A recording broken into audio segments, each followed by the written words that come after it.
موتا جنوبی اردن میں کراک کے قریب وہ مقام ہے جہاں سن 629 عیسوی میں نبی پاک صلی اللہ علیہ وآلہ وسلم کے دوران حیات رومیوں اور غسانیوں کی اتحادی فوجوں اور مسلمانوں کے درمیان مشہور لڑائی جنگ موتا لڑی گئی۔ واقعہ تب پیش آیا جب رسول اللہ صلی اللہ علیہ وسلم نے متعدد بادشاہوں کو دعوت اسلام دینے کے لیے خطوط روانہ کیے۔ اسی نوعیت کا ایک خط حارث رضی اللہ عنہ بن عمر ازدی شاہ برسا کے پاس لے کر گئے۔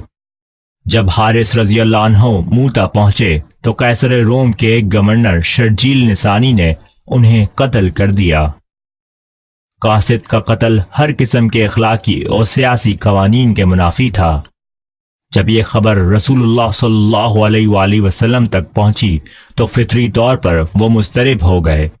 آپ صلی اللہ علیہ وسلم نے 3000 سپاہیوں کا لشکر تیار کیا اور دشمن کی جانب پیش قدمی شروع کر دی۔ یہ پہلا موقع تھا جب مسلمان بازنطینیوں کے خلاف صف آرا ہوئے۔ موتا مہم میں رسول پاک صلی اللہ علیہ وسلم نے زید بن حارث رضی اللہ تعالیٰ عنہ کو سپہ سالار بنایا اور ارشاد فرمایا کہ اگر زید رضی اللہ تعالیٰ عنہ زندہ نہ رہیں تو جعفر ابن ابی طالب رضی اللہ تعالیٰ عنہ قیادت سنبھالیں، اور اگر وہ بھی مارے جائیں تو عبداللہ ابن رواحہ رضی اللہ تعالیٰ عنہ لشکر اسلام کے قائد ہوں گے۔ راستے میں معان نامی مقام پر یہ خبر ملی کہ حاکم روم ہرقل 1,00,000 سپاہیوں کے ساتھ مقابلے کے لیے آ رہا ہے، اور یونانی مزید 1,00,000 سپاہیوں کے ساتھ اس لشکر میں شامل ہو گئے ہیں۔ یہ خبر سن کر مسلمانوں نے کسی حکمت عملی پر غور شروع کر دیا، لیکن پیش قدمی جاری رکھی۔ جب دشمن فوجیں سرپران پہنچیں تو مسلمانوں نے ایک گاؤں موتا میں پڑاؤ ڈالا۔ یہیں فوجوں کا آمنا سامنا ہوا اور جنگ شروع ہو گئی۔ زید رضی اللہ تعالیٰ عنہ نے قیادت سنبھالی اور برسر پیکار ہو گئے۔ زید رضی اللہ تعالیٰ عنہ ابھی بچے ہی تھے اور ایک قافلے کے ساتھ سفر کر رہے تھے جب بنو قیس نے قافلے پر حملہ کر کے انہیں غلام بنا لیا۔ آپ رضی اللہ تعالیٰ عنہ حضرت خدیجہ علیہ السلام کو فروخت کیے گئے اور انہوں نے حضرت محمد صلی اللہ علیہ وآلہ وسلم سے شادی کے وقت زید رضی اللہ تعالیٰ عنہ کو بطور تحفہ خدمت اقدس میں پیش کر دیا۔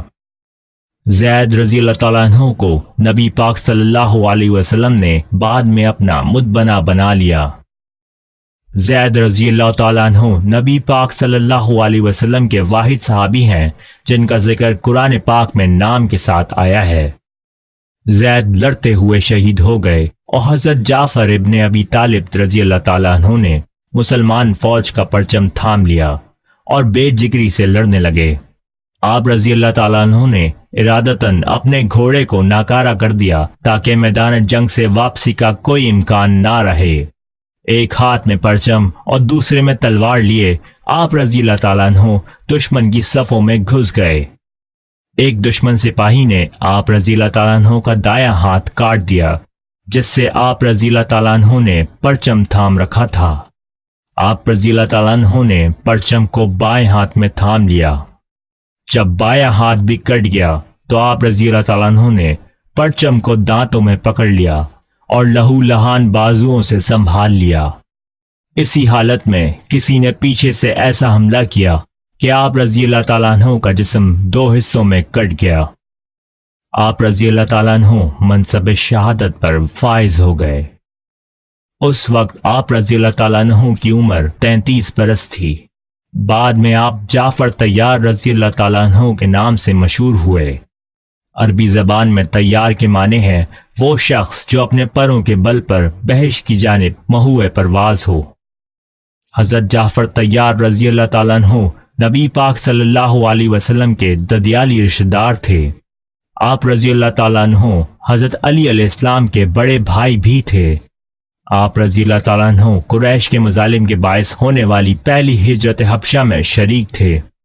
آپ رضی اللہ تعالیٰ عنہ نے شاہ حبشہ نجاشی کے دربار میں قریش مکہ کے مقابل مسلمان مہاجرین کے موقف کا جرات مندانہ انداز میں دفاع کیا جو مسلمان مہاجرین کو واپس لینے آئے تھے۔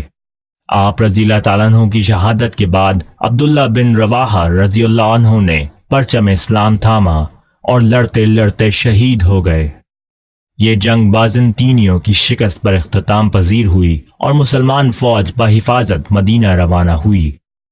یہ جنگ اس لحاظ سے بھی ایک کامیاب حربی حکمت عملی ثابت ہوئی کہ مسلمانوں نے بازنطینیوں کو للکارا اور عرب کے نواح میں آباد بدو قبائل پر بھی اپنی دھاک بٹھا دی۔